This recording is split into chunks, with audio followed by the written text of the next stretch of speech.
శ్రీమద్ రామాయణము బాలకాండ 45వ సర్గ. విశ్వామిత్రుడు మృదు వచనములతో వినిపించిన మధురగాథను విని లక్ష్మణునితో కూడిన రాముడు అమిత ఆశ్చర్యమునకు లోనై ఆ మహర్షితో ఇట్లనెను. ఓ బ్రహ్మర్షి, గంగ దివి నుండి భూమికి అవతరించుట, సాగరమును నింపుట మొదలగు ఘట్టములతో కూడిన ఈ గంగావతరణ కథ అత్యద్భుతమైనది, మిక్కిలి శ్రేష్టమైనది, పుణ్యప్రదమైనది. విశ్వామిత్రుడు వచించిన శుభప్రదమైన ఆ కథను లక్ష్మణునితో కూడి చర్చించుచుండగా రామునకు ఆ రాత్రి తెలియకే గడిచిపోయెను. అనంతరము ప్రశాంతమైన ప్రభాత సమయమున శత్రు సంహారకుడైన రాఘవుడు ఆహ్నిక కార్యక్రమములను ముగించుకుని ఉన్న విశ్వామిత్ర మహామునితో ఇట్లు నుడివెను. విని తీరవలసిన ఉత్తమ గాథను వింటిమి. రాత్రి పవిత్రముగా గడిచినది. ఓ తపస్వి, ఈ కథను పూర్తిగా మననము చేయుచుండుటతో మాకు రాత్రి అంతయు క్షణము వలె గడిచిపోయినది. ఓ మునీశ్వర, నదులలో శ్రేష్టమైనదియు త్రిపథగామినియు అయిన పవిత్ర గంగానదిని మనము దాటుదాము. నిరంతరము పుణ్య కార్యములయందే నిమగ్నులయ్యుండు ఋషుల యొక్క నావ ఇచ్చట ఉన్నది. ఇందు చక్కని ఆసనములు ఏర్పరచబడి ఉన్నవి. పరమపూజ్యులైన మీరు ఇచ్చటికి వచ్చినట్లు గ్రహించి వారు పంపగా నావ త్వరితగతిన ఇచ్చటికి చేరున్నది. అంతటా విశ్వామిత్రుడు మహాత్ముడైన రాఘవుని పలుకులను విని ఋషులందరి తోడను రామలక్ష్మణుల తోడను కూడి నదిని దాటెను. అట్లు ఉత్తర తీరమునకు చేరిన పిమ్మట విశ్వామిత్రుడు తాము నదిని దాటుటకై తోడ్పడిన ఋషులను పూజించెను. పిమ్మట వారు గంగా తీరమున ఒక్క క్షణమాగి విశాల అన్న నగరమును దర్శించిరి. అనంతరము విశ్వామిత్ర మునీశ్వరుడు రామలక్ష్మణులతో కూడి వెంటనే విశాల నగరమునకు చేరెను. రమ్యమైన ఆ నగరము అమరావతి వలె దివ్యముగా విరాజిల్లుచుండెను.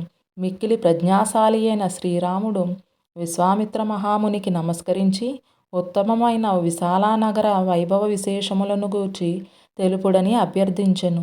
ఓ మహాముని, ప్రస్తుతము ఈ విశాల నగరమును ఏ రాజవంశము పరిపాలించుచున్నది? దానిని గూర్చి వినవలనని కుతూహలపడుచున్నాను. దయతో తెలుపుడు, మీకు పుణ్యముండును. అంతటా ఆ మునీశ్వరుడు శ్రీరాముని ప్రశ్నను విని విశాల నగరము యొక్క ప్రాచీన వైభవమును గూర్చి తెలుపుటకు ఉపక్రమించెను. ఓ రామ, శుభకరమైన దేవేంద్రుని కథను వివరించదను వినుము. అట్లే ఈ దేశమును జరిగిన ఒక సంఘటనను కూర్చియు వినుము. ఓ రామ మహానుభావ, పూర్వకాలమున కృతయుగమునందు దితిపుత్రులు బలశాలురగను, అదితి కుమారులు ధర్మబుద్ధి కలిగి మహాపరాక్రమశాలురగను ఉండిరి. ఓ నరోత్తమ, మహాత్ములైన ఆ దేవతలకును దైత్యులకును మనకు రోగములు, ముసలితనము, మరణం లేకుండాట ఎట్లు అను ఆలోచన కలిగెను. ఓ రామ, ఆ మహాత్ములు ఇట్లు ఆలోచించుచుండగా క్షీరసాగరమును మదించి దాని నుండి అమృతమును పొందుదము అను ఉపాయము వారికి తట్టెను.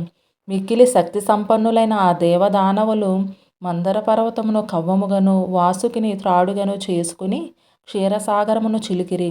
ఇట్లు సముద్ర మదనము 1000 సంవత్సరములు జరిగిన పిమ్మట కవ్వపు త్రాడుగానున్న వాసుకి విషమును గక్కుచు తన కోరలచే శిలలను కాటువేయసాగెను. వాసుకి కోరల నుండి అగ్నిజ్వాలల వలె భయంకరమైన ఆలాహల మహావిషము బయలువడెను. ఆ విషాగ్ని దేవతలతో అసురులతో మనుష్యులతో కూడిన సమస్త జగత్తును దగ్నమునర్చసాగెను. అంతటా దేవతలందరూ మహాదేవుడైన శంకరుని శరణుజొచ్చి రక్షింపుము రక్షింపుము అని వేడుకొనుచు ఆయనను స్తుతించిరి. దేవతల ప్రార్థనలను అందుకొని దేవదేవుడైన పరమశివుడు అచ్చట ప్రత్యక్షమాయెను. శంఖచక్రధారి అయిన శ్రీహరియు అచ్చట ఆవిర్భవించెను. పిమ్మట శ్రీహరి దరహాసము చేయుచు శూలధారి అయిన శంకరునితో ఇట్లు నుడివెను. ఓ సురశ్రేష్ఠ, దేవతలలో నీవు ప్రప్రథముడవు కావున దేవాసురులు సముద్రమును మదించినప్పుడు అందుండి పుట్టిన మొదటి వస్తువు నీకే చెందవలెను. అందువలన ఓ ప్రభు, అగ్రపూజగా భావించి ఈ విషమును స్వీకరింపుము.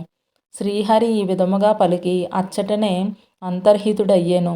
అంతటా ఆ పరమేశ్వరుడు దేవతల భయమును గమనించి శ్రీహరి యొక్క వాక్యములను ఆలకించి ఘోరమైన ఆలాహల విషమును అమృతము వలె భావించి స్వీకరించెను. పిమ్మట ఆయన దేవతలను వీడ్కొని కైలాసమునకేగెను. మహానుభావ ఓ రఘురామ, అనంతరము దేవాసురులందరును పాలసముద్రమును చిలుకుటలో నిమగ్నులైరి. ఇంతలో కవ్వముగానున్న మందర పర్వతము పాతాళమునకు దిగబడెను. అప్పుడు దేవదానవులు గంధర్వులు శ్రీ మహావిష్ణువుని ఇట్లు స్తుతించిరి: ఓ మహాబాహు, సమస్త ప్రాణులకు నీవే దిక్కు, విశేషించి దేవతలకు నీవే ఆధారము. ఈ మందర పర్వతమును ఉద్ధరించి మమ్ము కాపాడుము. అంతటా శ్రీహరి ఆ దేవాసురుల మొరను ఆలకించి 1,00,000 యోజనముల విస్తృతి గల కూర్మరూపమును ధరించెను. అట్లు కూర్మావతారుడైన శ్రీహరి మందర పర్వతమును తన మూపున వహించియు సముద్రముననే ఆనందముగా శయనించెను. పిమ్మట విశ్వాత్ముడైన కేశవుడు పర్వతమును తన చేతితో పట్టుకొని దేవతల మధ్య తానొకడై సముద్రమును తానే చిలుకసాగెను. ఇట్లు ఇంకను 1000 సంవత్సరములు గడిచిన పిమ్మట ధర్మాత్ముడు ఆయుర్వేద స్వరూపుడు అయిన ఒక మహాపురుషుడు క్షీరసాగరము నుండి ఉద్భవించెను. ఆయన పేరు ధన్వంతరి. ఆయన ఒక చేతిలో దండమును మరి ఒక చేతిలో కమండలమును ధరించి ఉండెను. ఇంకను ఆ సాగరము నుండి చక్కని వర్చస్సుతో కూడిన అప్సరసలు ఆవిర్భవించిరి. ఓ పురుషశ్రేష్ఠ రామ, అప్సు అనగా జలములను అనగా క్షీరములను మదించినప్పుడు ఆ రసము నుండి జన్మించుట వలన ఆ సుందర వనితలకు అప్సరసలు అను ప్రసిద్ధి ఏర్పడెను. ఓ కాకుత్స రామ, ఆ క్షీర సముద్రము నుండి సుందరాంగులైన అప్సరసలు 60 కోట్ల మంది ఆవిర్భవించిరి. ఇంకను వేల కొలది స్త్రీలు అందుండి పుట్టి వారికి పరిచారికలైరి. దేవదానువులలో ఎవ్వరునూ ఆ అప్సరసలను వారి పరిచారికలను భార్యలుగా స్వీకరింపలేదు. అందువలన వారందరూ సాధారణ స్త్రీలుగా ఉండిపోయిరి. ఓ రఘునందన, జలాది దేవత అయిన వరుణుని యొక్క కూతురు వారిని.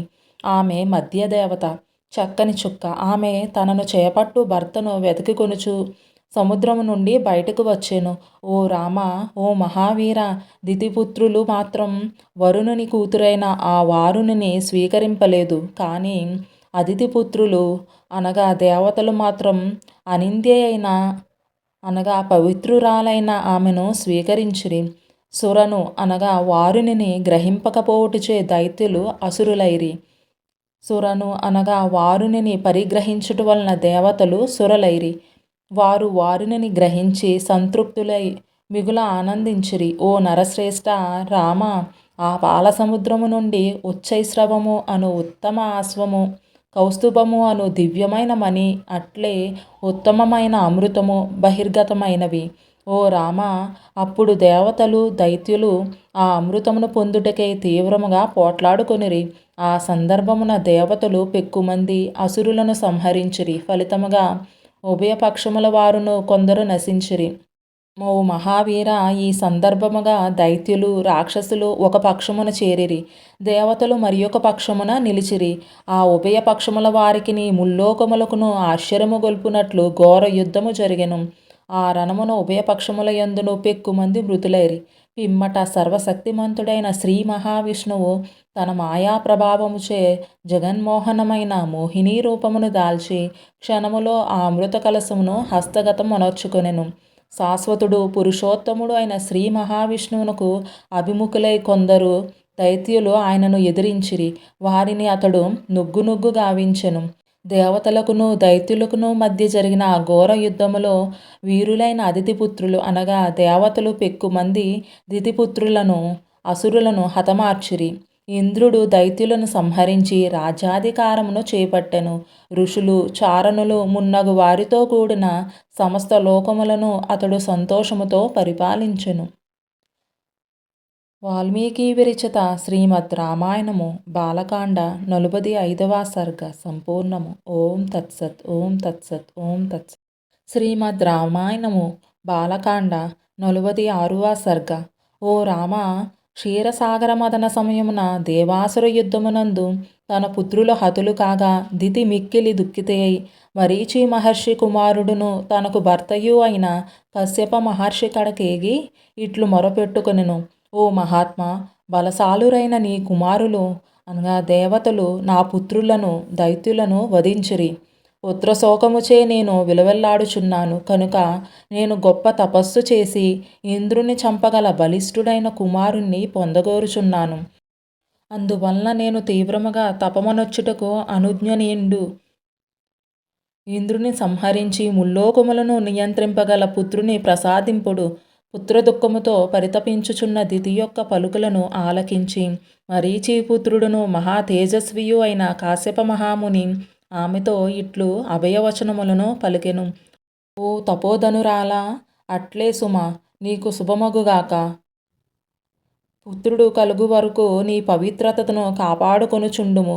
యుద్ధమున ఇంద్రుని చంపగల పుత్రుణ్ణి నీవు పొందగలవు. 1000 సంవత్సరములు పవిత్రతను నీవు కాపాడుకొనగలిగినచో ముల్లోకములను శాసించగల పుత్రుడు నా వలన నీకు కలుగును. మహాతేజస్వి అయిన కాశ్యపుడు తన భార్య అయిన దితి వీపును తట్టుచు ఆమెను ఓదార్చెను. పిమ్మట ఆమె ఉదరమును స్పృశించి నీకు పుత్రలాభము కలుగుగాక అని పలికి ఆ మహర్షి తపస్సునర్చుటకై వెళ్ళెను. ఓ నరోత్తమ, ఆ కాశ్యపుడు అట్లు వెళ్ళిన తరువాత దితి మిక్కిలి సంతసించి కుశస్లవనము అను పేరు గల క్షేత్రమును చేరి తీవ్రముగా తపమాచరించెను. ఓ నరశ్రేష్ఠ, దితి అట్లు తపమునరించుచుండగా దేవేంద్రుడు ఆమెకు వినయ విధేయతలతో సపర్యలు చేయసాగెను. ఇంద్రుడు ఆమెకు అగ్నిని, కుశలను, సమిధలను, జలములను, కందమూల ఫలములను ఇంకను కావలసిన వాటినన్నిటినీ సమయమునకు గుర్తించి సమకూర్చుచుండెను. అతడు మాతృభావముతో దితికి పాదములొత్తుట మొదలగు పరిచర్యలను, శ్రమను తొలగించుటకై చామరములతో వీచుట మొదలగు సేవలను ఎల్లవేళలా ఆచరించుచుండెను.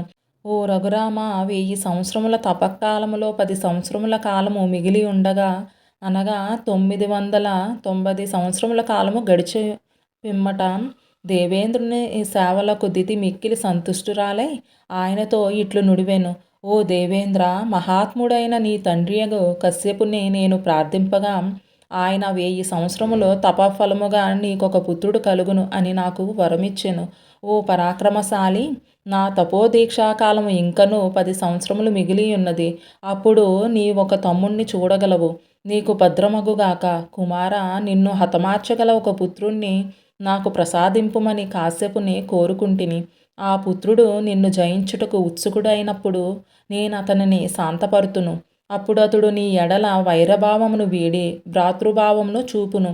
అతడు సాధించిన ముల్లోకాల ఆధిపత్యమును అతనితో కూడి నీవును అనుభవింపగలవు. దితి ఇంద్రునితో ఈ విధముగా పలుకుచుండగా ఇంతలో మధ్యాహ్న సమయమయ్యెను. అంతటా నిద్రముంచుకొని వచ్చుటచే ఆమె వివశయై తూలిపోసాగెను. అప్పుడు ఆమె శిరస్సు పాదములకు తాకెను. ఆమె పగటిపూట నిద్రకు లోనగుట, ఆమె కేశములు పాదధూళిని స్పృశించుటాను దోషముల కారణంగా ఇంద్రుడు ఆమె అశుచి అయినట్లు ఎరింగి సంతోషముతో దరహాసము చేసెను. శ్రీరామ, పిమ్మట ఇంద్రుడు ఆమె గర్భమున ప్రవేశించి ధైర్యము వహించి గర్భస్థ శిశువును 7 ముక్కలుగా చేసెను.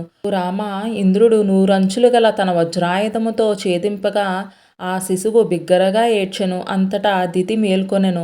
అట్లు ఏడ్చుచు గర్భమందున్న శిశువుతో ఇంద్రుడు ఏడవకుము, ఏడవకుము అని పలుకుచు మరలా దానిని ఛేదించెను. అంతటా దితి ఇంద్రునితో శిశువును చంపకము, చంపకము అని పలికెను. పిమ్మట ఇంద్రుడు తల్లి మాటలపై గౌరవము ఉంచి గర్భమునందుండి బయటపడెను. వజ్రాయుధమును ధరించున్న ఇంద్రుడు అంజలి ఘటించి దితితో ఇట్లు నుడివెను. ఓ దేవి, పాదముల వైపు శిరస్సును ఉంచి నిద్రించుట వలన నీవు అశుచివైతివి. ఈ అవకాశమును చూచుకుని యుద్ధమున నన్ను చంపనున్న వానిని 7 ముక్కలుగా చేసితిని. అమ్మా, నన్ను క్షమింపుము. వాల్మీకి విరచిత శ్రీమద్ రామాయణము బాలకాండం 46వ సర్గ సంపూర్ణము. ఓం తత్సత్, ఓం తత్సత్, ఓం తత్సత్. శ్రీమద్ రామాయణము బాలకాండ 47వ సర్గ. దితి తన గర్భస్థ పిండము 7 ముక్కలైనందులకు తీరని దుఃఖమునకు లోనయ్యెను. అప్పుడు ఆమె దుర్జయుడైన సహస్రాక్షునితో ఇట్లు అనునయ వచనములను పలికెను. బలాసురుని హతమార్చిన ఓ దేవేంద్ర, నా అపరాధము వలననే ఈ గర్భస్థ పిండము 7 శకలములైనది. యథార్థముగా ఇందు నీ తప్పు ఏమాత్రమూ లేదు. ఖండితమైన గర్భము యొక్క సప్తమూర్తులు 7 లోకములకును పాలకులగుతురు.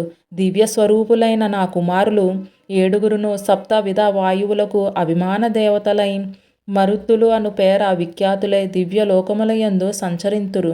వీరిలో ఒకడు బ్రహ్మలోకమునందును, మరి ఒకడు ఇంద్రలోకమునందును, ఇంకొకడు మహా యశస్వి అయి వాయువు అను పేరుతో ప్రసిద్ధుడై అంతరిక్షమునందును సంచరింతురు. ఓ పురందర, మిగిలిన నలుగురును నీ ఆజ్ఞానువర్తులై 4 దశలయందును సంచరింతురు. నీకు శుభమగుగాక. దివ్య స్వరూపులైన నా కుమారులను అందరినీ ఉద్దేశించి నీవు ఏడవకుము ఏడవకుము మారుదహ మారుదహ అని పలుకుటచే వారు మరుత్తులు అను పేర వాసికెక్కుదురు. బలాసుర సంహారియు సహస్రాక్షుడును అయిన దేవేంద్రుడు దితి యొక్క ఆర్ద్రవచనములను విని అంజలి ఘటించి ఆమెతో ఇట్లనెను. తల్లి, నీకు భద్రమగుగాక. నీవు చెప్పినదంతయును జరిగి తీరును. నీ మనోరథము ఈడేరును. నీ కుమారులు దివ్యస్వరూపులై సంచరింతురు. ఓ రామ, ఇట్లు ఆ తల్లి కొడుకులు ఇరువురును తపోవనమునందు అట్లు నిశ్చయించుకొని కృతార్థులై స్వర్గమునకు వెళ్ళిరని వింటిమి. ఓ కాకుత్స రామ, ఈ ప్రదేశమునందే పూర్వము దేవేంద్రుడు నివసించి తపస్సిద్ధురాలైన దితికి పరిచర్యలు సలిపెను. ఓ నరశ్రేష్ఠ, ఇక్ష్వాకు మహారాజునకు ఆలంబుస అను పట్టపురాణియందు ఒక పుత్రుడు కలిగెను. అతని పేరు విశాలుడు. అతడు పరమధార్మికుడుగా ప్రసిద్ధికెక్కెను. ఆయన పేరుతోనే ఈ ప్రదేశమున విశాలయను నగరము నిర్మింపబడి ప్రఖ్యాతికెక్కెను. ఓ రామ, మిక్కిలి బలశాలి అయిన హేమచంద్రుడు ఈ విశాలుని కుమారుడు. హేమచంద్రుని అనంతరం అతని పుత్రుడైన సుచంద్రుడును ఘనత వహించెను. విఖ్యాతుడైన ధూమ్రాసుడు ఈ సుచంద్రుని కుమారుడే. ధూమ్రాసునకు కలిగిన తనయుడు సృంజయుడు. పరాక్రమశాలియు సర్వశుభలక్షణ సంపన్నుడును అయిన సహదేవుడు సృంజయుని సుతుడు. సహదేవుని పుత్రుడు కుశాశ్వుడు. అతడు పరమధార్మికుడు. కుశాశ్వుని కుమారుడైన సోమదత్తుడు ప్రతాపశాలియే కాక మహా తేజస్వి. సోమదత్తుని పుత్రుడు కాకుత్సుడు. అతడు ప్రసిద్ధిగన్నవాడు. కాకుత్సుని కుమారుడు సుమతి. అతడు మహా తేజస్వి, అమరతుల్యుడు, అజేయుడు అయిన సుమతి ఇప్పుడు ఈ నగరమును పరిపాలించుచున్నాడు. విశాలా నగరమును పరిపాలించిన రాజులందరూ ఈ వంశమునకు మూలపురుషుడైన ఇక్ష్వాకు మహారాజు యొక్క అనుగ్రహము చేతనే దీర్ఘాయుష్మంతులై వర్ధిల్లిరి. వారు అందరూ మహాత్ములు, మిక్కిలి పరాక్రమశాలురు, పరమధార్మికులు. ఓ నరోత్తమ రామ, ఈ రాత్రిని ఇచ్చటనే సుఖముగా గడిపి రేపు ఉదయముననే జనక మహారాజును దర్శించుటకు వెళ్ళుదము. మిగుల పరాక్రమవంతుడును మహా యశస్వియు అయిన ఆ సుమతి మహారాజు తన నగరమునకు విశ్వామిత్ర మహర్షి వచ్చినట్లు ఎరింగి ఆయనకు స్వాగత మర్యాదలు నెరపుటకై పురోహితులతో బంధువులతో కూడి ఎదురేగను. పిమ్మట సకల మర్యాదలతో ఆయనను పూజించి అంజలి ఘటించి కుశల ప్రశ్నలు గావించెను. పిదప విశ్వామిత్ర మహర్షితో అతడు ఇట్లనెను. ఓ మహాత్మా, నన్ను అనుగ్రహింపదలచి మీరు మా దేశమునకు దయతో విచ్చేసిరి. నేను ధన్యుడనైతిని. మీ దర్శన భాగ్యము కూడా కలిగెను. ఇక నా ఎంతటి ధన్యుడి ఎవ్వరుండును? వాల్మీకి విరచిత శ్రీమద్ రామాయణము బాలకాండ 47వ సర్గ సంపూర్ణము. ఓం తత్సత్. ఓం తత్సత్. ఓం తత్సత్. ఇలాంటి మరెన్నో వీడియోస్ కోసం లైక్ చేయండి, సబ్స్క్రైబ్ చేయండి, బెల్ ఐకాన్ ప్రెస్ చేసి ఆల్ నోటిఫికేషన్స్ సెలెక్ట్ చేస్తే నేను పెట్టే వీడియోస్ వెంటనే మీ ఫోన్లోకి వస్తాయి.